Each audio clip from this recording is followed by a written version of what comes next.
Às vezes você entrou disperso, preocupado, mas entrega agora o teu coração ao Senhor. Se você não consegue fechar os olhos,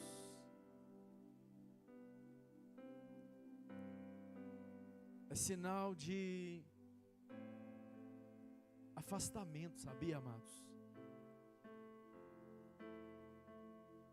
Feche os olhos.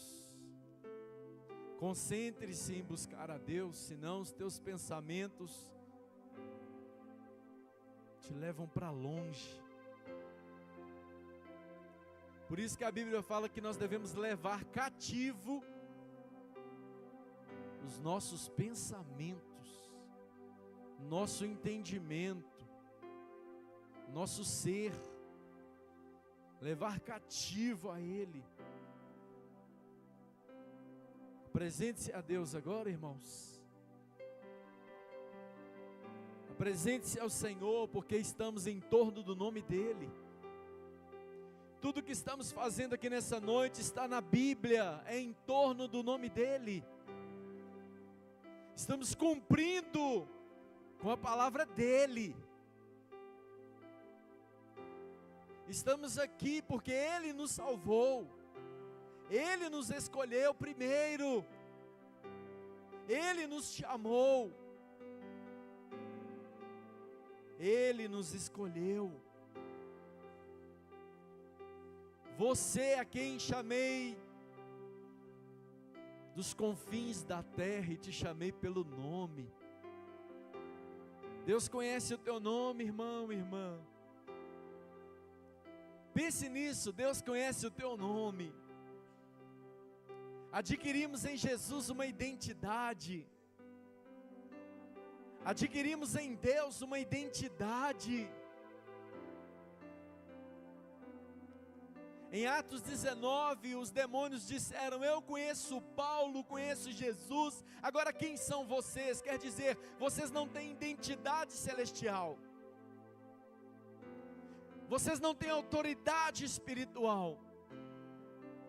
Vocês, na verdade, são mentirosos, brincando com o sagrado. Por isso eu tenho legalidade de tocar em vocês, agredir vocês, deixar vocês desesperados. Ah, meus irmãos, meus irmãos, oh, aleluia, você tem motivo para adorar, você tem motivo para falar com Ele, você tem motivos para agradecer a Ele, para bendizer a Ele. Se não fosse as suas muitas misericórdias, o nosso inimigo, irmãos, nos devoraria vivo. Se não fosse o Senhor.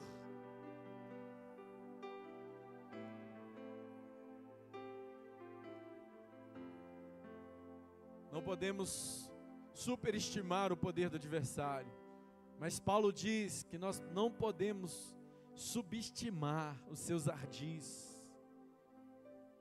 Quer ver eu te dar um motivo para você agradecer a Deus? Coloca na projeção, Raul, Jó 2:7. Jó 2:7.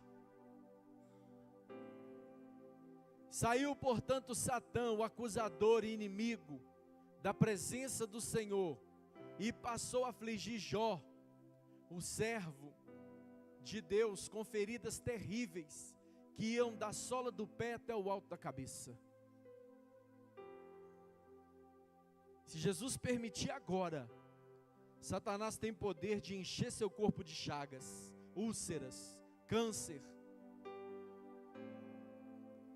Por isso que Jesus falou assim: olha, Satanás pediu para cirandar com vocês, mas eu intercedi ao Pai. Isso é forte, hein, pastor Gilmar? Eu intercedi ao Pai para que não tocassem vocês.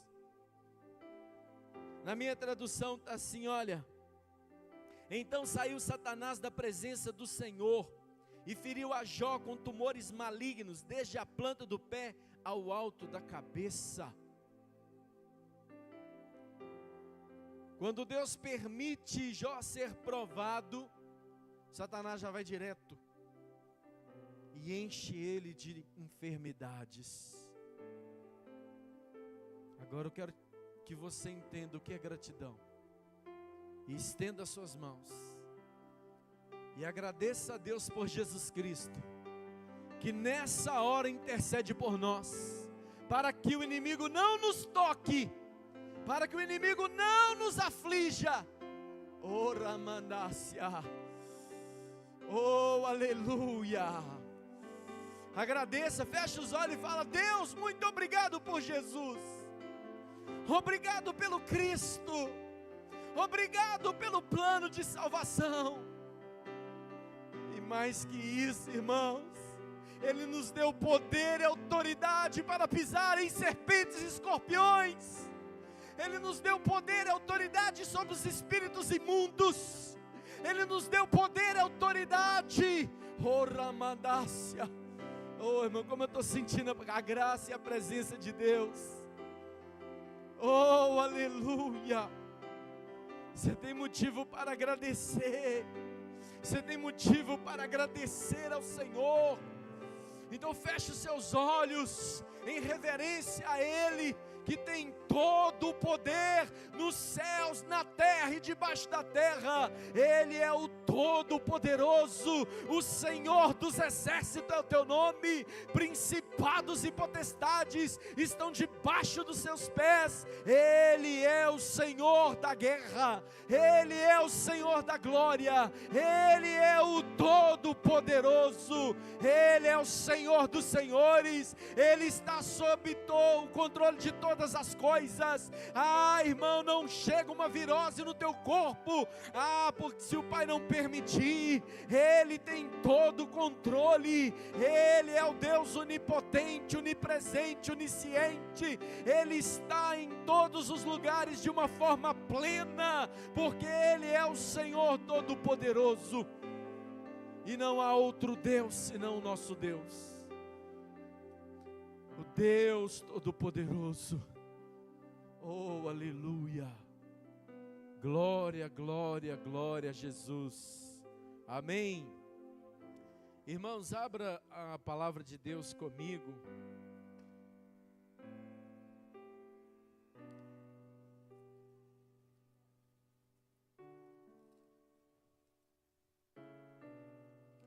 Em 1 Pedro,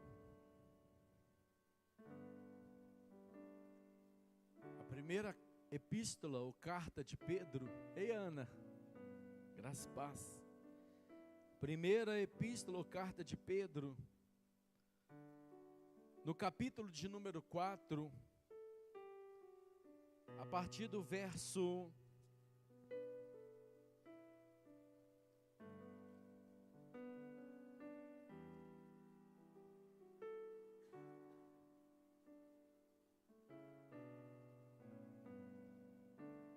coloca na fiel, a tradução fiel para mim, por gentileza, Raul.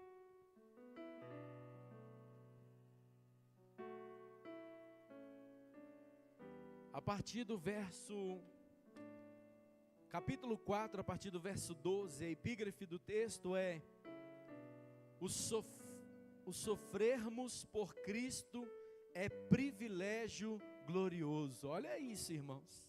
Olha a epígrafe do texto. A partir do verso 12, eu quero ler novamente, queria que você glorificasse a Deus por essa epígrafe. O sofrermos por Cristo é privilégio glorioso. Repita comigo: sofrermos por Cristo é privilégio glorioso. Novamente, o sofrermos por Cristo é privilégio glorioso.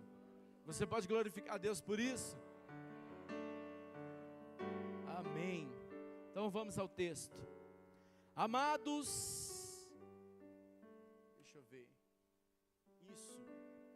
Amados, não estranheis a ardente prova que vem a vós, para vos testar, como se coisa estranha vos acontecesse. Mas alegrai-vos no fato de serdes participantes dos sofrimentos de Cristo, para que quando a sua glória for revelada, também vos regozijeis com excessiva alegria. Glória a Deus.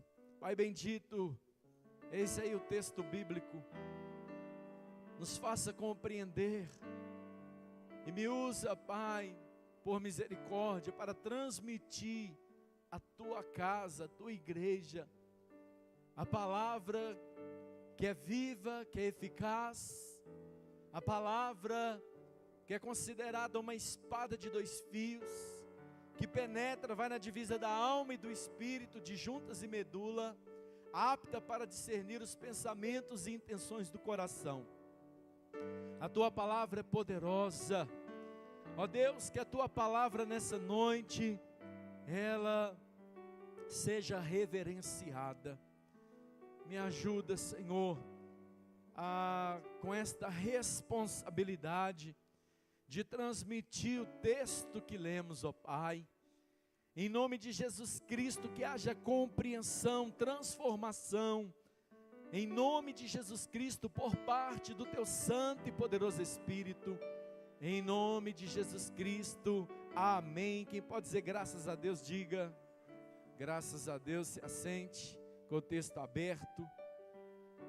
Deixa eu fazer uma leitura aqui, porque hoje eu estou com a Bíblia de Estudo das Profecias, e a minha tradução está desse jeito, ó, vou ler para vocês.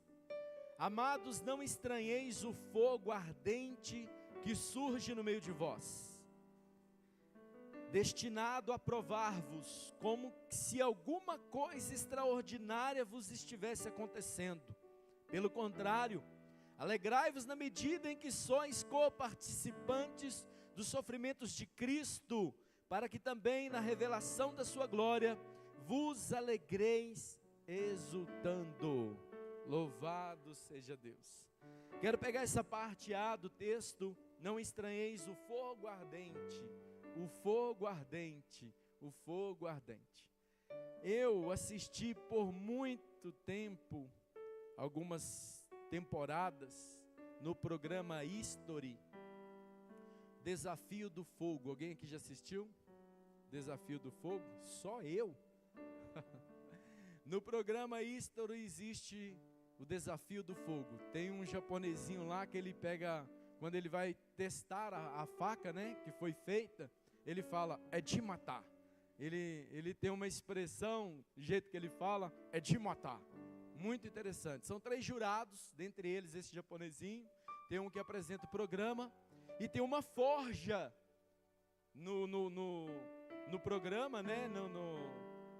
Foi feito uma forja lá para 4 participantes disputarem o prêmio. Quem conseguisse fazer a espada ou a faca com maior precisão, sem falhas, pronto para atingir ali o boneco balístico, né, que eles colocam ali, enfim. Aí o programa é assim, os participantes estão lá, eles já trabalham com isso, né, na forja, na fabricação, né, os artifícios que trabalham para fazer, né, do metal bruto, uma espada, uma faca. Então é colocado lá o padrão que eles têm que fazer. Depois vocês procuram, muito legal o programa, muito bacana. Aí eles entregam o material bruto, né, o metal bruto, e eles então têm que fazer ali a faca ou a espada que eles estão querendo. Porém, esta faca ela é passada por vários testes. Então ela é feita ali mesmo na forja. E é interessante, na formação de uma espada, né, seja ela ninja, seja ela de épica, eles pegam muito samurais épicos, né? E coloca lá a espada dos samurais para eles fazerem uma réplica. Então aí é feita a espada, passa pelos testes, e aí esse japonesinho, toda vez que vai fazer um teste com ele, ele fala, é de matar, porque a espada fica muito boa. Então eles vão analisar a faca em vários sentidos e períodos, né? Questão da lâmina, questão das impurezas, questão da resistência, que é o principal, muito interessante, né? Algumas espadas cortam o boneco balístico só um pouco, umas atravessam o boneco, né? São mortais mesmo. E interessante que na fabricação dessa espada ou faca, no momento que ela entra no fogo, ela fica incandescente. Quem já viu isso? Imaleável. Ao tirar ela do fogo, é levada para uma bigorna. Não sei se vocês já viram uma bigorna, que parecia um negócio de ferro assim pontudo, parecendo um bico. A bigorna é levada na bigorna e ali ela vai sofrer alguns golpes. Há algumas ferramentas para modelar essa faca ou fazer com que ela atinja aquele momento, o formato, né? Então ela sofre os golpes.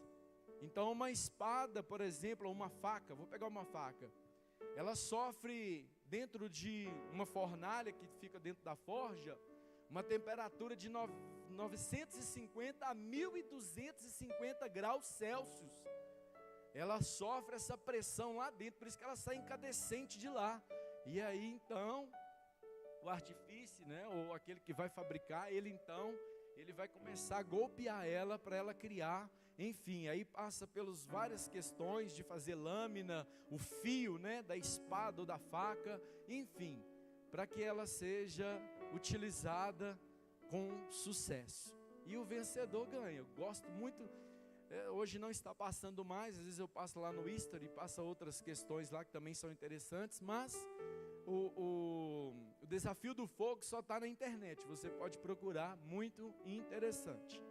Falando sobre isso, o apóstolo Pedro está falando, nós, quando passarmos pelo fogo, não ficarmos alarmados, assustados, como que se fosse algo extraordinário, mas alegrar, porque estamos no caminho certo, sendo nós coparticipantes do sofrimento de Cristo.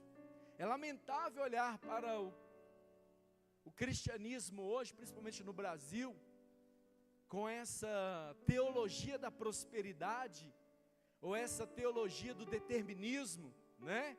Pensamento positivo, você tem que determinar. Um dia uma irmã falou comigo assim, mas eu falei com Deus mesmo, eu determinei. Isso não é muito comum, isso não é muito bíblico não, viu, irmãos? Esse negócio assim do pessoal mandar em Deus, né? Jesus nos ensina em Betânia, quando ele chega lá, ele faz uma oração. Precisava Jesus orar? Não, mas ele faz a oração, mostrando dependência de Deus. Pai, eu sei que tu me ouves, mas eu faço também essa oração para que todos creiam que o Senhor me enviou. Humildade de Cristo, né? Hoje não, os irmãos estão mandando Lázaro sair sem orar, sem nada. Determina que ele sai, determina que vai chegar. E é muito triste a teologia fiel, a palavra, a sã doutrina ser substituída por esse evangelho de facilidades, este evangelho de barganha, aonde os mestres deste tempo têm ensinado as pessoas a barganharem com o Senhor, a ter esse sentimento de que se você não der, você vai para o inferno, se você não estiver enquadrado nessas questões, enfim. Mas o que eu quero dizer é, tirar o sofrimento. Uma certa feita, alguém viu um casulo, e a borboleta querendo sair do casulo, com muita dificuldade, alguém tentou ajudar, puxou a borboleta, e ela cresceu deficiente. Ela não conseguiu voar mais, por conta daquela ajuda. Ela precisaria fazer aquele esforço, ela precisaria se esforçar, ela precisaria do esforço, né? Então, nós precisamos entender que nos tempos atuais, há mestres de todos os tipos. O apóstolo Paulo já nos advertia, e nos adverte através da palavra de Deus a Timóteo, que nos finais dos tempos, aparecerão falsos mestres, com as suas fábulas, e muitos vão procurar eles, como que sentindo comichão nos ouvidos, procurando mestres que venham satisfazer os seus desejos, como que se fossem gênios, né, para realizar os seus desejos e sonhos ali. O apóstolo Paulo disse isso. E eles não vão dar a mínima importância para a sã doutrina. Para quem não sabe o que é a sã doutrina, é a palavra de Deus, a sacrossanta palavra de Deus, que é poderosa, inerrante, que nos ensina, que nos instrui. Amém? Glória a Deus. Dito isso, eu quero falar o seguinte: amados, eu lembro um pouco da minha infância. Meu pai, Deus o recolheu há mais de 25 anos, mas eu lembro que meu pai, quem lembra da época do telegrama? Eu e minha irmã criança, sentados na porta de casa, esperando um carteiro passar, para chegar um telegrama na minha casa, porque meu pai se encontrava desempregado. Então nossa alegria quando chegava lá o telegrama, meu Deus, a gente pulava, corria, pai, chegou um telegrama, chegou um telegrama. Meu pai tinha por profissão torneiro mecânico. Meu pai trabalhou na antiga Marfesa. Quem sabe onde é a antiga Marfesa? Se você for para a nova estação do metrô, tem ali uma linha férrea logo embaixo, quem já viu? Seguindo ali a rua, como é que é o nome da rua, gente? A gente jogou muita bola ali no campo do Vasquinho, do Potiguara. A gente era criança e ia para lá. Gente, que época, hein? Criança, nós cascava daqui e ia para lá jogar bola. Potiguara, né? Nós trabalhamos na autoescola, né, pastor Roberto? Trabalhou junto comigo na mesma autoescola, então a gente deu muita aula naquela região ali. Então a Avenida Potiguara ali, se você for seguindo ela, você vai se deparar com um antigo clube que o pessoal intitulava como Clube do Gugu, quem lembra? Tem um clube ali. Então, logo após tem uma empresa ali, que agora eu não sei qual é a empresa, que é a antiga Marfesa. E ali tinha um parquinho ali, eu lembro disso, da minha infância, que meu pai pegava nós crianças, né, os filhos, e nós íamos a pé daqui do Santa Cruz até lá no Novo Eldorado, na Marfesa. Eu lembro quando a gente cansava, o que os pais faziam? Colocava aqui de cavalinho, né? Eu lembro muito isso. Mas nós andávamos. E o que eu quero dizer é o seguinte, falando sobre isso. Eu lembro que meu pai também falava, lá do bairro Santa Cruz, da Rua Mônaco, você tem uma vista da cidade industrial. Antiga Itambé, quem lembra? Só gente antiga aí, né? Tudo bem. Aí, a antiga Itambé, a gente tem aquela vista lá da Rua Mônaco, onde eu morei, número 78. A gente tem essa visão da cidade industrial. E meu pai falava comigo, filho, você hoje tem um material escolar. Nós estávamos na escola Francisco Borges da Fonseca. Você tem material, caderno simples, né? Brochurão, aquele negócio todo. Você tem um caderno, uma caneta, a gente tinha. Muito simples, aquele uniformezinho surradinho com brasão vermelho, quem lembra? A gente ia para a escola, né? Que época boa, né, irmãos? Época do mingau. Antes, né, tinha um quick, um negócio de banana lá, não era?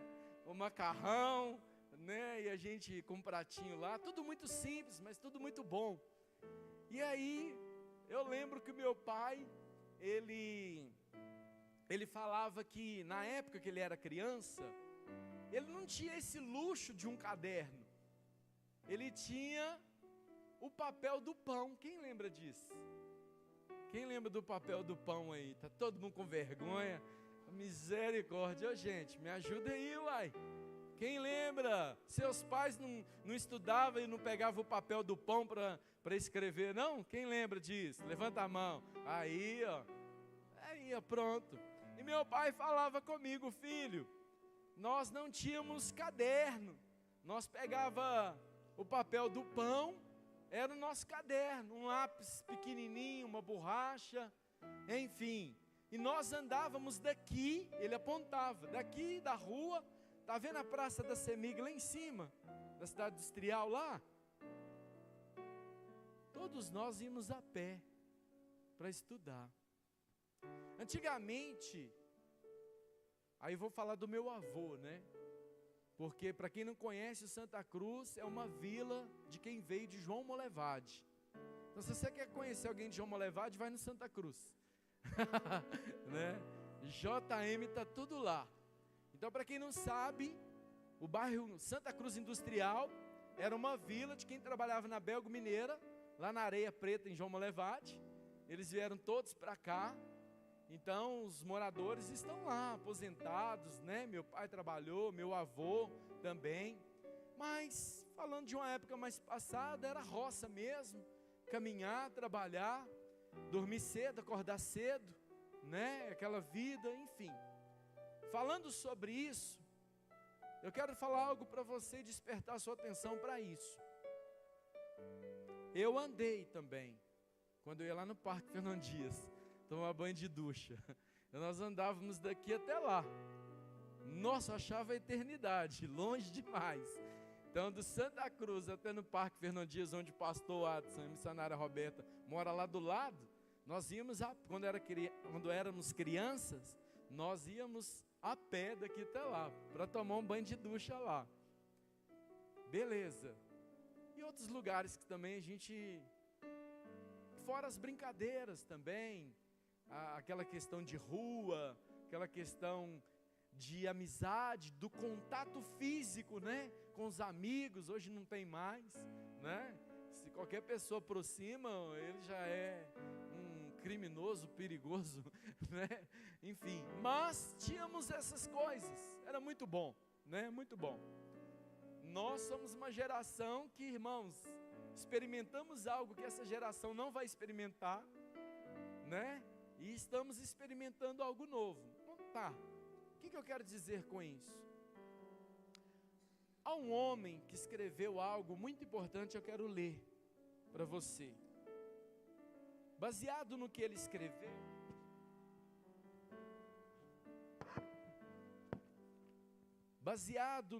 escreveu, que é o Aaron Maike. Acho que é isso, eu não sei pronunciar muito bem. Vou começar o curso de inglês com o Kelvin, mas é isso. Ele vai falar de algo interessante. Ele começa a dizer o seguinte: meu avô andou 10 milhas para estudar ou para fazer alguma coisa. Meu pai, aí ele vem falando dele. Eu andei num carro. Então eu vou fazer uma aplicação pessoal como se fosse eu agora, tá? Eu andei até no Parque Fernando Dias, andei por muitos lugares, mas andei de cadete, quem lembra? Andei de Palio. Hoje eu ando de Prisma. Os meus pais andaram a pé para estudar. Hoje nós andamos de carro, de Uber, de ônibus, às vezes. Os nossos filhos, eles andam de carro. E aí vai, e daí vai.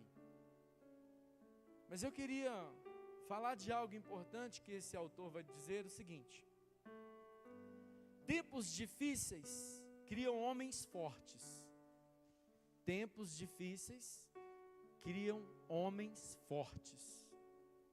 Homens fortes criam tempos fáceis. Homens fortes criam tempos fáceis. Tempos fáceis criam homens fracos.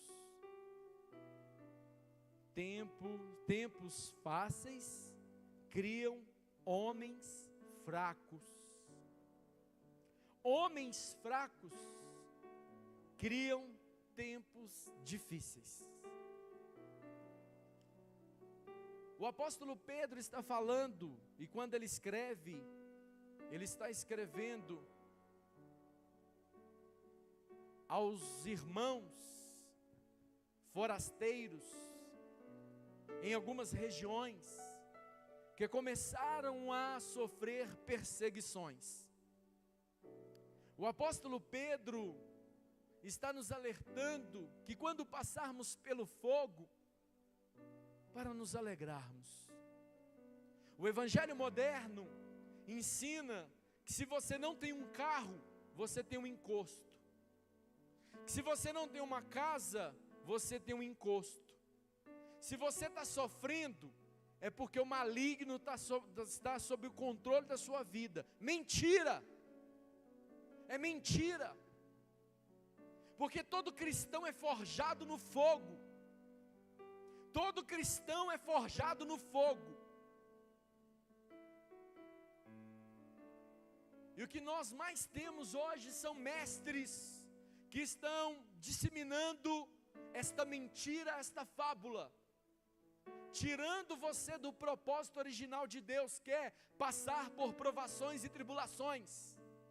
Hoje eu vi uma terapeuta, através de um status de uma pessoa a qual eu conheço, que se ela postou, ela concorda com isso. Vocês concordam comigo ou não? Se a pessoa postou, é porque ela concorda com isso, sim ou não? Então nós estamos cheios de profissionais, ditando como você deva viver. E sabe o que essa moça disse? Ela disse o seguinte: não se diminua, você não tem que sofrer, você não tem que passar por lutas por conta de pessoas, de lugar, porque na verdade eles querem não é te diminuir, é que você desapareça. Isso é perigoso, esse tipo de conversa. Essas conversinhas que vocês verem no status aí, de profissionais, de coaches, que querem trazer uma solução para os seus problemas, cuidado. Porque se você sair de um lugar que Deus está te forjando, fora da hora, pode ter certeza, vai ser pior para você. Eu lembro quando eu fui para um lugar, e eu falei com Deus assim: Deus, eu não vou ficar aqui não. Aqui para mim não dá, pai, aqui não dá certo, eu sou totalmente diferente.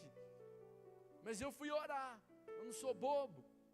E Deus falou comigo desse jeito: não arrasta o pé daqui, porque aqui eu vou te forjar, aqui eu vou te experimentar, aqui eu vou trabalhar o seu caráter, aqui eu vou trabalhar na sua vida. Fica firme, irmãos. E se eu não tivesse ficado firme, eu não estaria nesse altar hoje.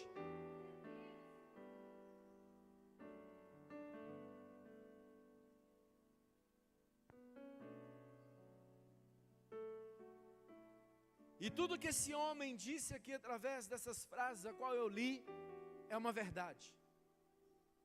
Estamos vivendo uma geração de fracos, uma igreja anêmica, pessoas que não experimentam o melhor de Deus porque não desenvolvem a fé no sofrimento, mas só quer as bênçãos de Deus. Encontrei com um rapaz que falou que quinta, eu vou lá um dia quinta em buscar minha bênção. As pessoas estão mais preocupadas em revirar os bolsos de Deus do que tocar na sua face. O cristianismo, ele tem algo que você precisa saber. Em toda a sua história houve perseguições, e não vai ser diferente. Se você está achando que o cristianismo é um mar de rosa, você está enganado. Alguém vai te perseguir pela sua fé. E Jesus vai dizer: bem-aventurado. Sabe o que significa isso? Mais que feliz é aquele que sofre injúrias, perseguições por causa do meu nome. Louvado seja Deus. Você quer ver como é que você quer medir a temperatura espiritual de uma igreja? Coloca um pregador coach que prega sobre teologia da prosperidade. As pessoas começam a dar glória, a aplaudir. Eita, maravilha, não falou comigo. Mas quando fala-se para tomar a cruz e seguir o mestre, todo mundo está igual Simão. Eu não quero. Simeão, né? Agora bugou. Não. Ele é forçado a carregar a cruz. Forçado. Sirineu. Então, mas antes tem o Simão Sirineu ou Simeão Sirineu? Simão Sirineu. Tem o nome. Acha aí para mim, por favor. Nós estamos ao vivo. É Simão, o Sirineu. Simão. Não é possível. Vai, Bia. Amém, irmãos?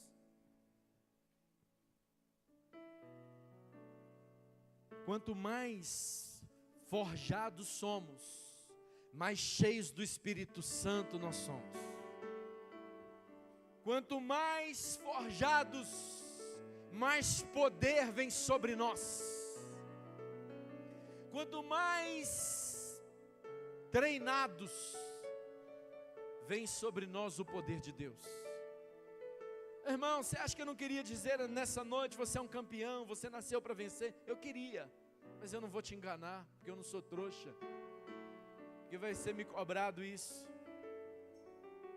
Vou te falar a verdade, os pais dessa geração estão treinando filhos para, deixa eu ver aqui se eu posso falar,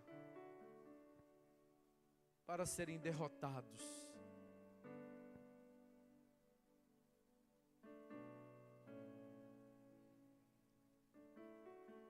Valores,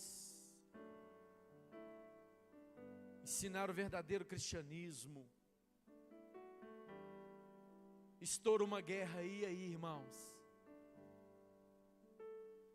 Aí não tem placa, não tem coach, aí não tem nada.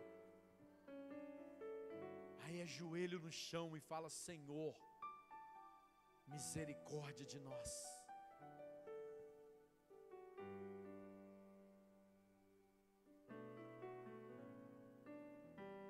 Continuando o texto, acharam não?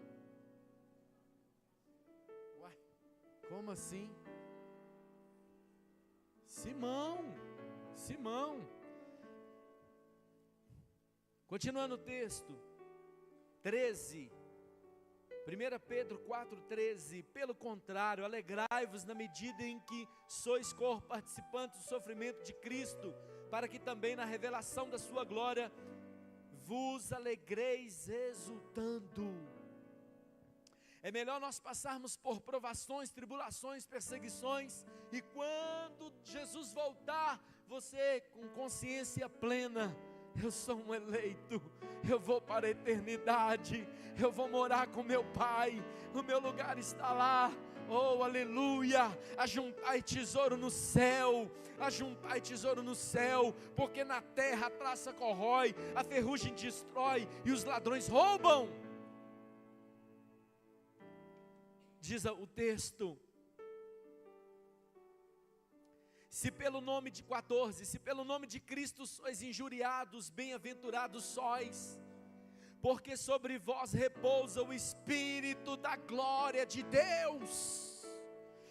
Irmãos, eu não abro mão do selo que está em mim, como diz a música do Alessandro Vilas Boas. Há um fogo, como é que é? Há um fogo cerrado em meu peito que não me dá descanso. Eu não troco este selo por nada. Deus sabe que eu desejo o selo mais do que o ouro e a prata. Os discípulos chegaram trazendo um relatório para Jesus, dizendo: Senhor, os espíritos imundos submetem a nós. Jesus disse: que isso não seja a vossa alegria, antes seja o vosso nome escrito no livro da vida. O que adianta, irmãos? Eu estava varrendo lá no portão de casa, do outro lado da rua, um vizinho que mora lá para baixo, ele não me conhece, mas ele ousou falar assim: ó, o prêmio da Mega aumentou, você viu aí? E eu do outro lado falei: eu não jogo. Você não joga? Eu falei: não, porque Jesus disse: o que vale o homem ganhar o mundo inteiro e perder sua alma? Aí ele olhou e falou assim, só balançou a cabeça: o que vale o homem ganhar o mundo inteiro e perder sua alma? Jesus já nos deu poder e autoridade para fazer a sua obra. Você não precisa ganhar para você fazer, não. Tira isso da sua cabeça: ah, se eu ganhar, eu vou fazer isso. Ah, que se eu fizer, porque se eu jogar e ganhar, que se eu tivesse, eu dar. Você não dá, você sabe por quê? Porque aquele que é fiel no pouco, o Senhor coloca em um lugar abençoado.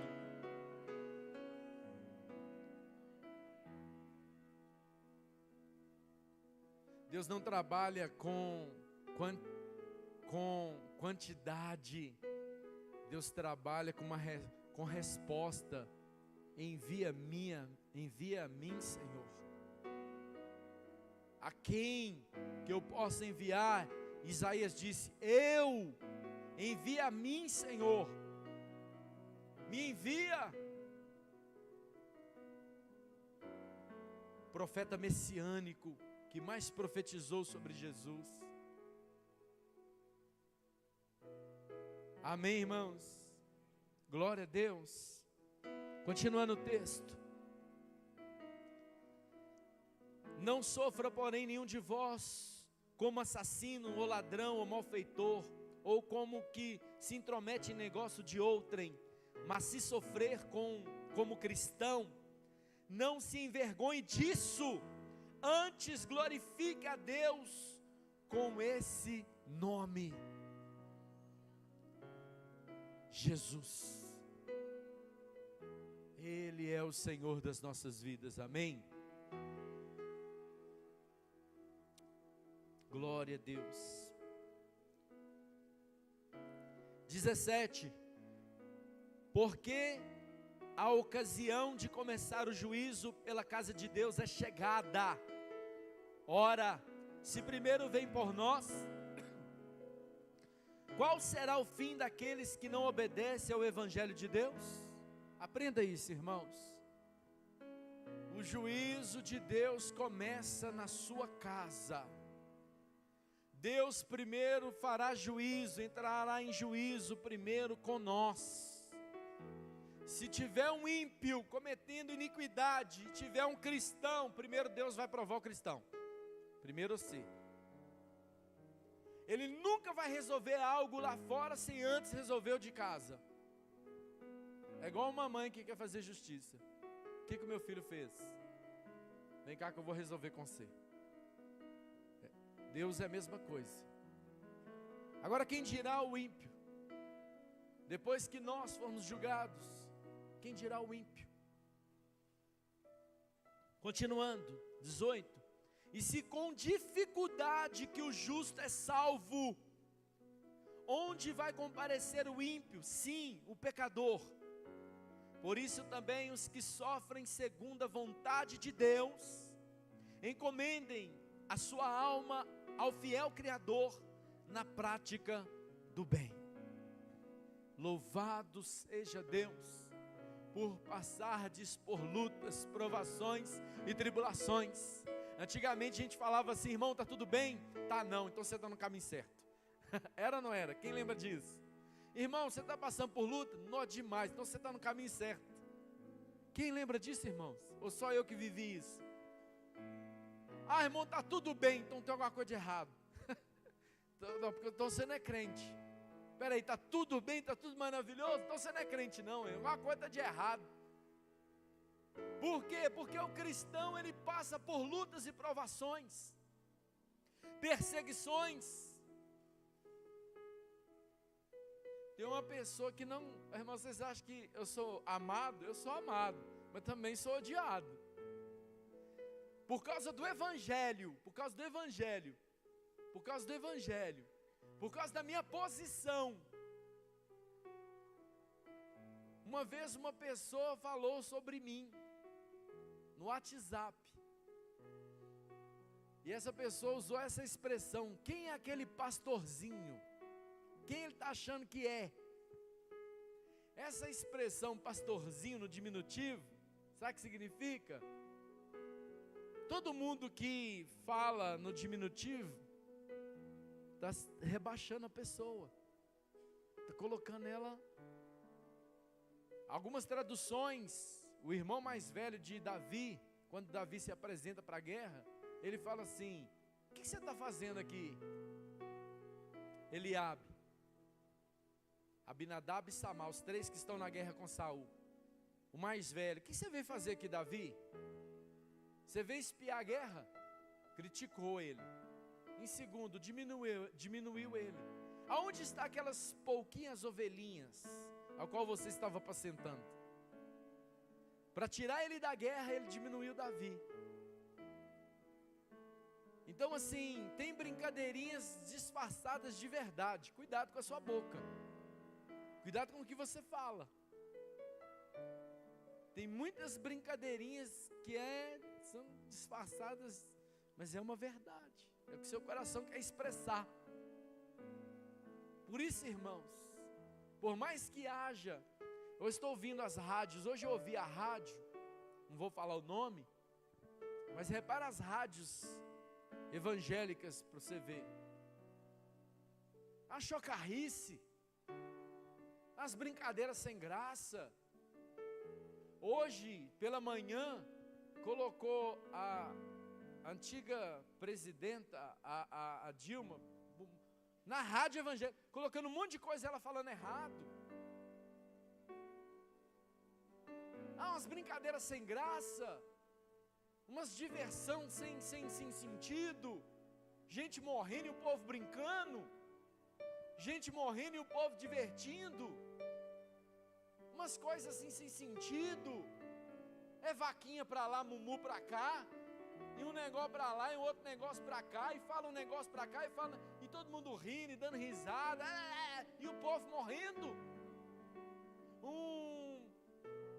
Um meio de transmissão que poderia chegar em vidas, por exemplo, aqui eu vou citar o saudoso, né, porque Deus já carregou ele, Davi Miranda, da Deus é Amor, a rádio que alcançou milhares de vidas na década de 80 e 90, quantas pessoas foram curadas, quantas pessoas o Evangelho alcançou através da rádio, porque lá tinha orações, rogos, intercessões, nessas coisas que nós ouvimos hoje, não, as brincadeiras, os negócios sem sentido, falando nada com nada, o povo expressando palavrão. Gente, é tempo de amadurecer, é tempo de crescer antes que venha o dia mau. Amém.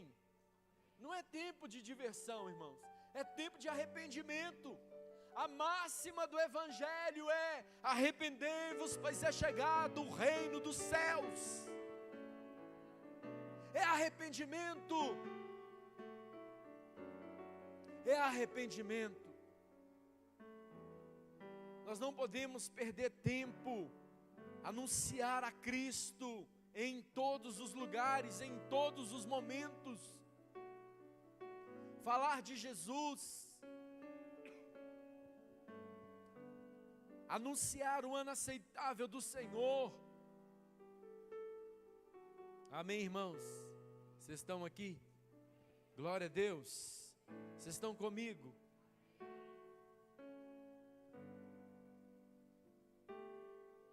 É tempo de exercitar a fé. Olha uma das jogadas de Satanás. Nós já carregamos por uma tradição, é cultural. Quanto mais eu rezo, mais a assombração aparece da Isaías. Acho que é por isso que muita gente não ora. Quero desmistificar uma ação do inimigo aqui. Ah, eu não vou orar não porque o inimigo se levanta. Mentira. Ah, eu não vou para a igreja não porque toda vez que eu vou o inimigo se levanta. Mentira.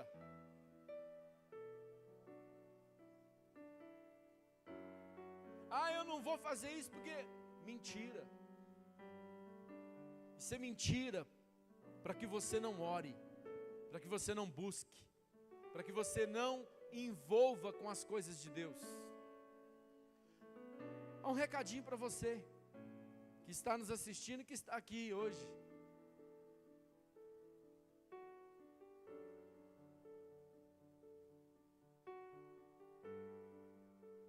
Você não decide sobre a obra de Deus. Ele manda e nós obedecemos. Você pode negligenciar a obra, mas escreve o que eu estou te falando. O Senhor vai te cobrar. O Senhor vai te cobrar. Ah, não vou me envolver não porque eu já fui muito ferido. Alegre por ser ferido. Ah, eu não vou me envolver não porque já me machucaram. Atos 14.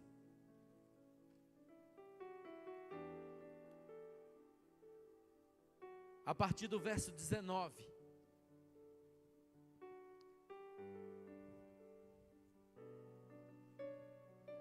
Sobrevieram, porém, judeus de Antioquia e Icônio, instigando a multidão e apedrejando a Paulo. Arrastaram-no para fora da cidade, dando-o por morto. Morto! Ele levou tanta pedrada, fisicamente, tá? Que eles falaram assim, morreu. Continua o texto. Rodeando-o, porém, os discípulos, levantou-se e entrou na cidade. No dia seguinte partiu com Barnabé para Derbe. E tendo anunciado o evangelho naquela cidade, veja que essa situação não impediu eles de pregar o evangelho. Escutem. E tendo anunciado o evangelho naquela cidade, feito muitos discípulos, voltaram para onde, irmãos? Aonde ele foi pedrejado, nós lemos lá no início, Icônio e Antioquia. Paulo volta para lá. E feito muitos discípulos, voltaram para Listra, Icônio e Antioquia. Próximo. Fortalecendo a alma dos discípulos, exortando-os a permanecer firmes na fé, mostrando que através de muitas tribulações, nos importa entrar no reino de Deus. A geração de hoje, se fosse Paulo hoje, falaria assim, ah, Deus está com ele nada, quase morreu lá. Se fosse a geração de hoje, a eu ser cristão para levar pedrada, é ruim, hein? Mas o evangelho não é raso como muitos pensam, é o poder de Deus. É o poder de Deus para destronar as artimanhas de Satanás. Nós declaramos para Deus que, mesmo com sofrimento, mesmo com falta, mesmo com problemas, nós declaramos, Senhor, contudo nós te amamos. Não é os problemas que me afastam, não é os problemas que me engessam, não é os problemas que me tornam frio. Pelo contrário, os problemas me aproximam mais do Senhor. Mais do Senhor. Quando eu casei, eu fiquei desempregado, nós pagávamos aluguel num apartamento, eu e minha esposa. E o negócio ficou tão feio que eu fui morar lá na casa do meu sogro. Minha cunhada que está ali, Andresa, diaconisa Andresa, saiu do quarto dela, a gente colocou um colchão lá, no chão. Olha o vale. Mas foi o momento que eu mais me apeguei com o Senhor. Todos os dias orando, todos os dias buscando, todo dia buscando a presença de Deus. Hoje, alguém fica desempregado, ele fica indiferente com Deus, ameaçando a igreja. Sabe qual é o dia que você vai ser cheio do Espírito Santo? Nunca, nunca. Porque nesse momento de tribulação, de provação, no momento que você silencia sua alma, no momento que você refugia debaixo das asas do Onipotente, no momento que você busca refúgio nele, como Ana, derramando a alma, é que Ele vem e nos enche. O problema é que você é boca aberta, está passando luta, quer que os outros resolvem para você. Busca nele, Ele é alto refúgio, Ele é segurança, e problema nenhum pode tocar na nossa unção. Aqui, irmãos, deixa eu falar algo para vocês. Na minha caminhada, até hoje eu peço, Deus, Davi diz no Salmo 51, não retire de mim o teu Santo Espírito, retorne, eu traga de novo a alegria da salvação. Mas sempre eu pedi a Deus, sabe o que, irmãos? Equilíbrio na caminhada, não ser demais, porque quem é demais fecha tanto caminho que nem ele passa, e nem ser de menos, mas que o Senhor possa me dar equilíbrio nas minhas emoções, na caminhada, em tudo que eu fizer para Ele, me dê equilíbrio, me coloca num patamar de equilíbrio, me coloca numa situação que eu possa saber lidar com ela. Tem gente que é destemperada, irmãos, vem uma luta, muda, faz um curso de teologia, muda, levanta o nariz, quer passar no meio do povo com o nariz em pé, porque fez o curso de teologia. Sabe o que você aprende na teologia? Tudo que você não precisa colocar em prática, tudo que você não deva colocar em prática. Teologia não te faz alguém qualificado, porque hoje é até matéria de faculdade. É importante estudar? Claro, conhecimento é muito importante.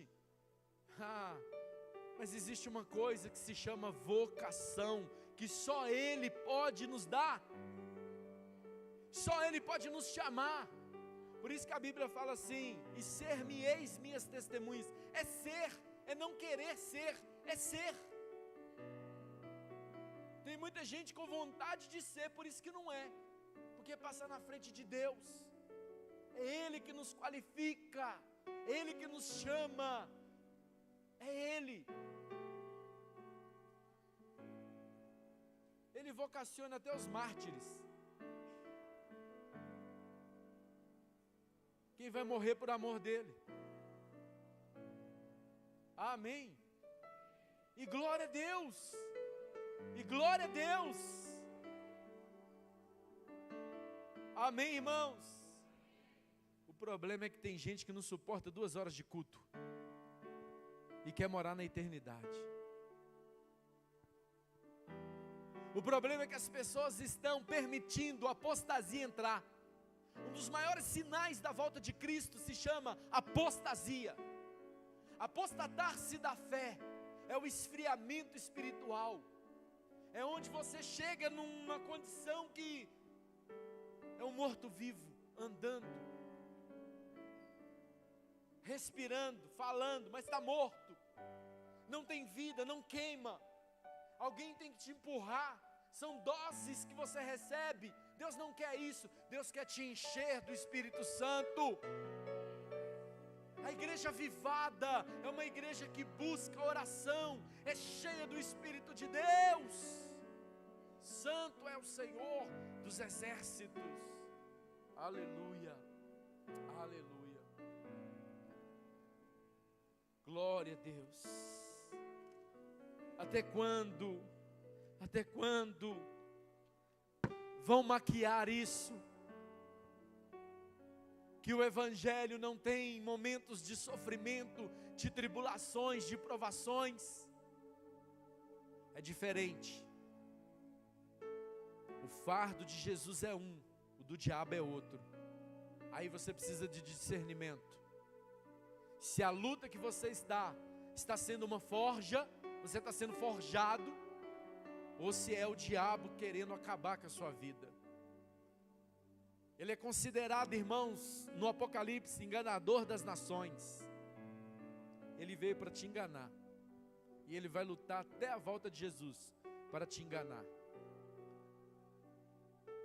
Amém. Se coloque de pé. Glória a Deus.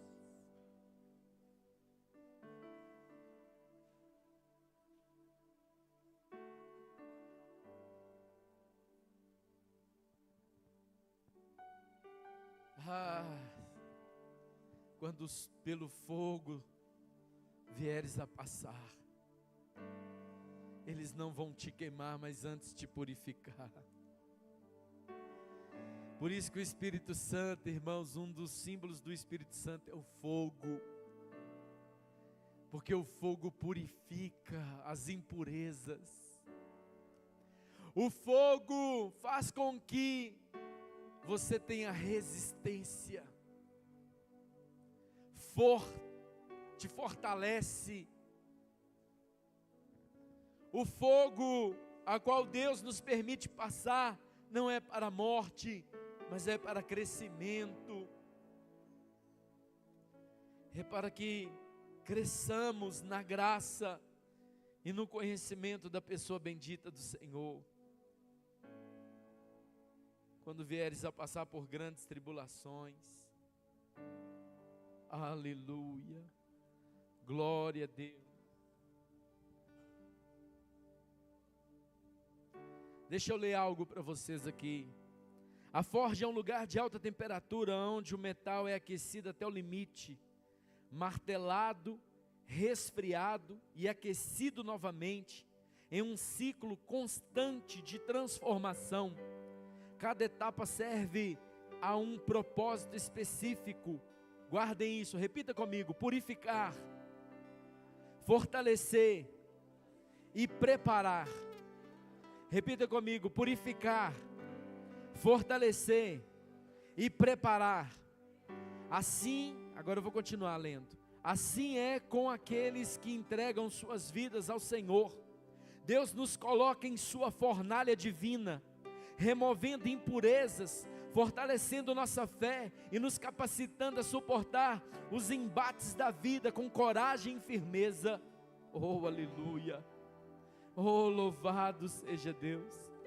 Deus não desperdiça nenhuma lágrima nem dor.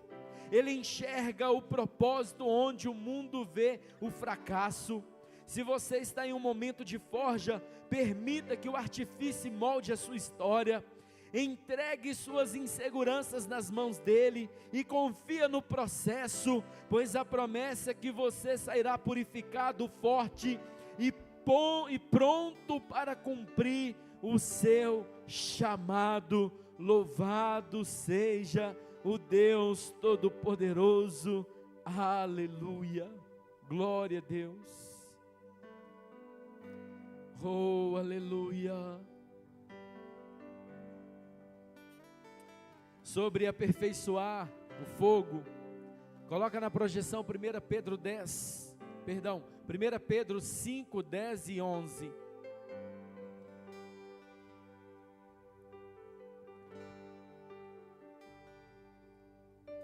E o Deus de toda graça, que em Cristo os chamou à sua eterna glória, depois de vocês terem sofrido por um pouco, Ele mesmo irá aperfeiçoar, afirmar, fortificar e fundamentar vocês. A Ele seja o domínio para sempre. Amém. Estenda as mãos.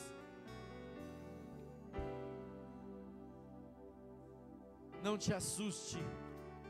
Pedro vai nos ensinar, nos admoestar. Não se assuste quando pelo fogo passar. Ele é o Senhor da forja. Ele nos molda. Ele nos faz segundo a vontade dEle, segundo o decreto dEle.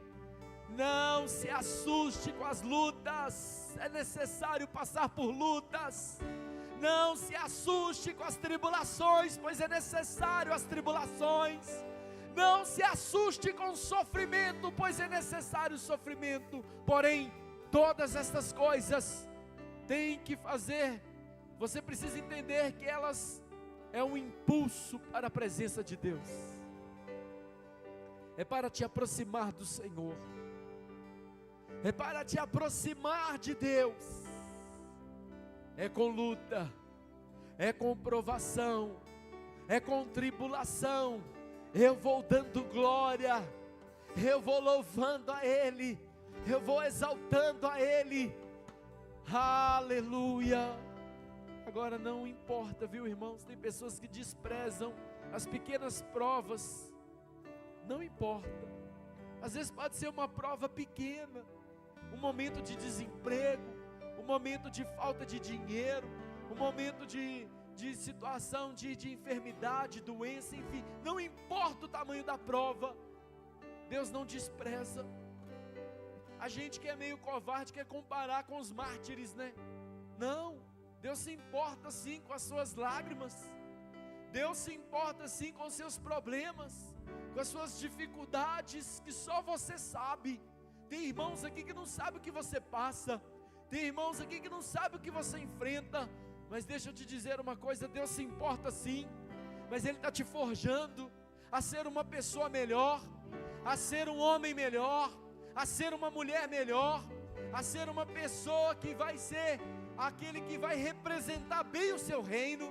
Deus não conta com fracos, Deus não conta com pessoas covardes. Aliás, os tímidos não herdarão o reino, os covardes não herdarão o reino.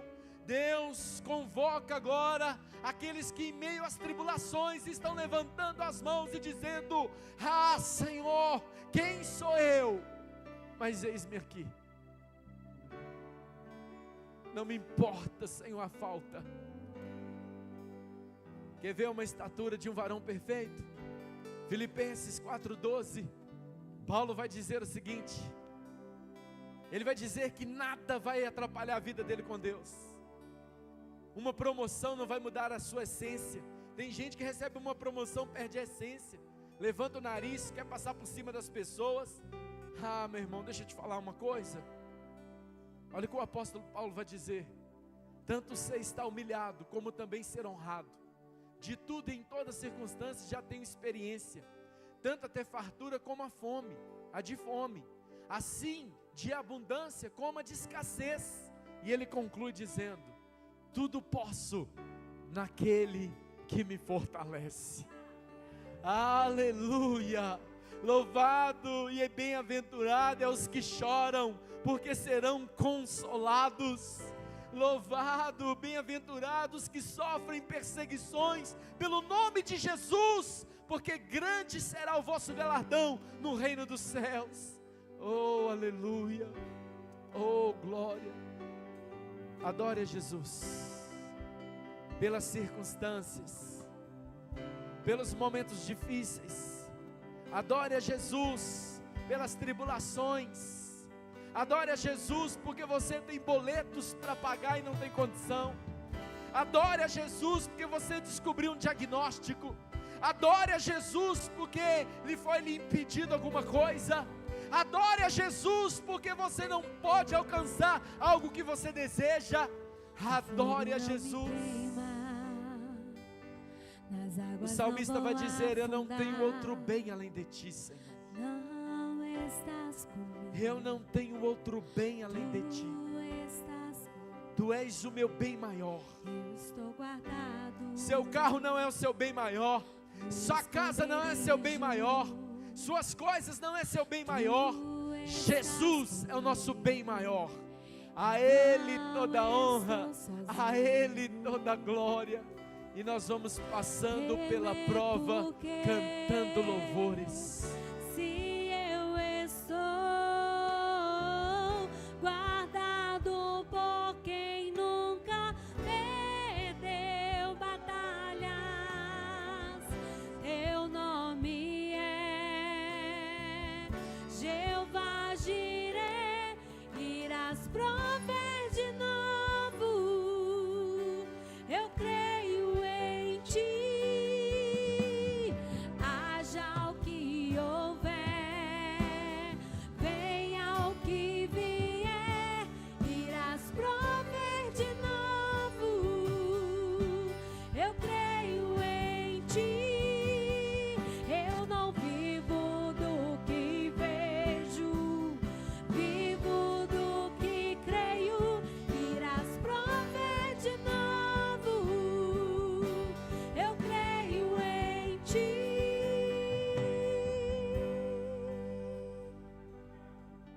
Ele é provedor.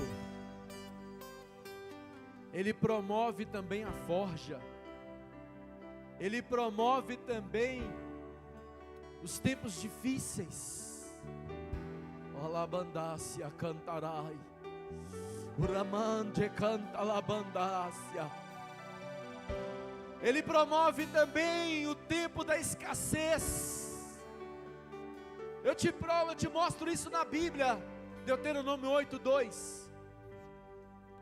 Agora abre os olhos para você ler.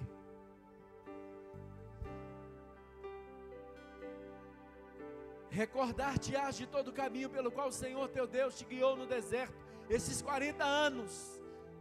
Tem alguma tradução que fala para te fazer humilde, mas para te humilhar, para te provar, para saber o que estava no teu coração, espertinho, se guardaria ou não os meus mandamentos. Quer Deus para quê? Para promoção. Deus também prova. Deus leva para o deserto, porque Deus quer seu coração. Ele não é garçom para ficar ofertando.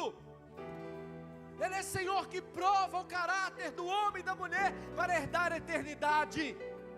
Porque lá não vai entrar o mentiroso, lá não vai entrar o enganador, lá não vai entrar o fraudulento, e muito menos o ganancioso.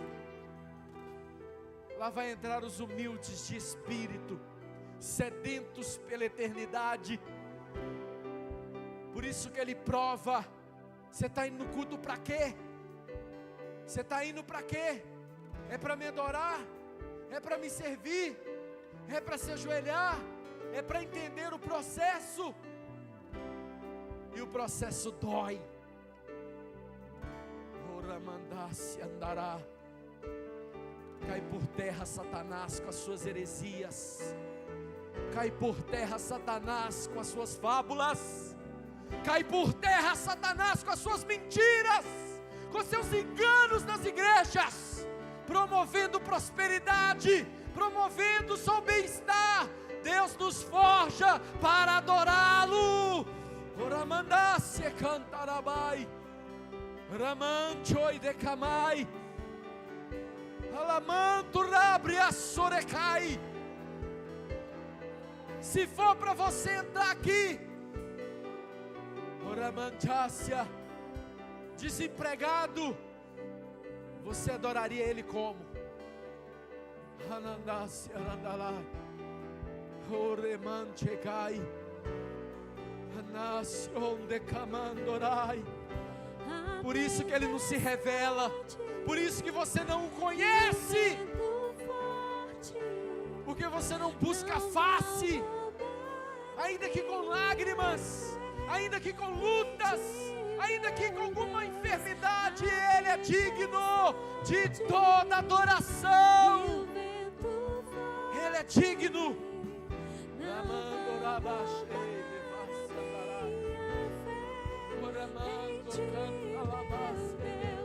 A tempestade e o vento forte. Adore, adore, adore. Adore o autor e consumador da nossa fé. Na beleza da sua santidade, nós o adoramos. Nós o adoramos. Nós o adoramos.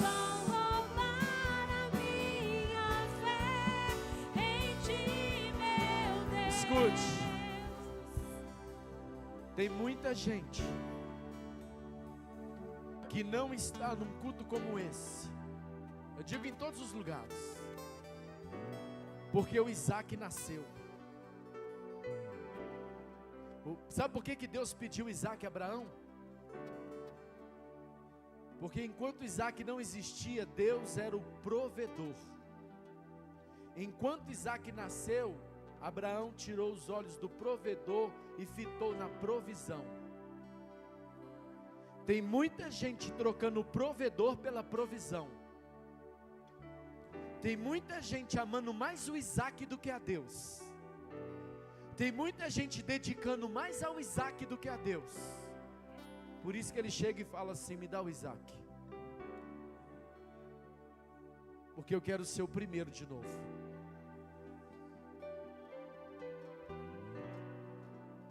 Cuidado. Cuidado com essa busca pela provisão. Porque o provedor é o melhor. Tendo o provedor, nós temos tudo. Tira os olhos da provisão e olha para o provedor. Porque quando Abraão deixa os moços num certo ponto do monte, ele fala assim: fica aqui, porque eu e o menino vamos adorar. Eu preciso voltar a adorar Jesus. Nem que eu entregue o que por alguns instantes tirou ele do centro, mas eu vou voltar a adorar ele. Eu vou voltar a adorar ele. Eu vou voltar a adorar ele. Ele vai ser primazia de novo. Ele vai ser a primazia de novo. Ele vai ser o primeiro de novo. O mandamento que nós não cumprimos: amarás o Senhor teu Deus de todo o coração, de toda a alma, de toda a força. E o segundo é semelhante a esse: amarás o teu próximo como a ti mesmo.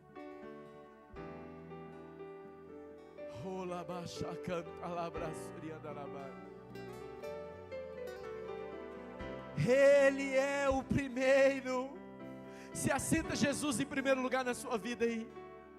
Tira as coisas do seu coração aí agora em oração e fala: Jesus, assenta aqui no lugar de honra no meu coração. Toma o trono de novo. Toma a direção, toma o volante da minha vida. Ainda que com lágrimas, sofrimento, Tu és o primeiro da minha vida. Não há circunstâncias que Tu vai tirar o Senhor do primeiro lugar da minha vida. Tu és o primeiro. Tu és o primeiro. E Ele é o primeiro. Ele é o primeiro. Ele é o primeiro. Estenda as suas mãos para cá, os pedidos de oração, Pai. El Shaddai, Adonai, Yahvé, o Todo-Poderoso, pelo nome precioso de Cristo Jesus, o nosso Senhor e Salvador, pela pessoa bendita do Espírito Santo que habita em nós, oramos como igreja pelos nossos irmãos, pedido de oração pela família da irmã Alessandra, por sua mãe que está com problemas nos rins, e por sua irmã Fabiola. Pedimos pelo Robson dos Santos para conversão e sabedoria em sua audiência, pela Helena que está com pancreatite muito grave, pois sua neta Nicole, e por sua neta Nicole, para Deus acalmar o coração, pela Gislaine, por sua recuperação após cirurgia de trombose, pela irmã Carmelita, pela irmã Imaculada, pela recuperação da cirurgia, pela Maria de Lourdes, mãe da Zélia, pela recuperação da infecção no canal biliar, e a tantos irmãos, Pai, que estão agora nos assistindo, visita com misericórdia, e nós o adoramos na beleza da Tua santidade, Pai bendito. Exaltado seja o Teu santo e poderoso nome. Nós o adoramos na beleza da Tua santidade. Problemas, dificuldades, provações, tribulações, nada, diz o apóstolo Paulo, nada, nem altura, nem profundidade, nem anjos, nem principados, nem o porvir, nem o futuro, nada poderá nos separar do amor que está em Cristo Jesus. A Jesus toda a honra, a Jesus toda a glória, para todo sempre. Estenda as mãos. Aleluia. Glória a Deus. A graça do Senhor Jesus Cristo, o amor de Deus e a comunhão do Espírito Santo seja com todos vós. Que Deus abençoe sua vida, meu irmão. Vão em paz, cheio do Espírito Santo, entendendo que por muitas lutas e tribulações importa entrarmos no reino dos céus. Vão em paz, que Deus os abençoe. Tchau.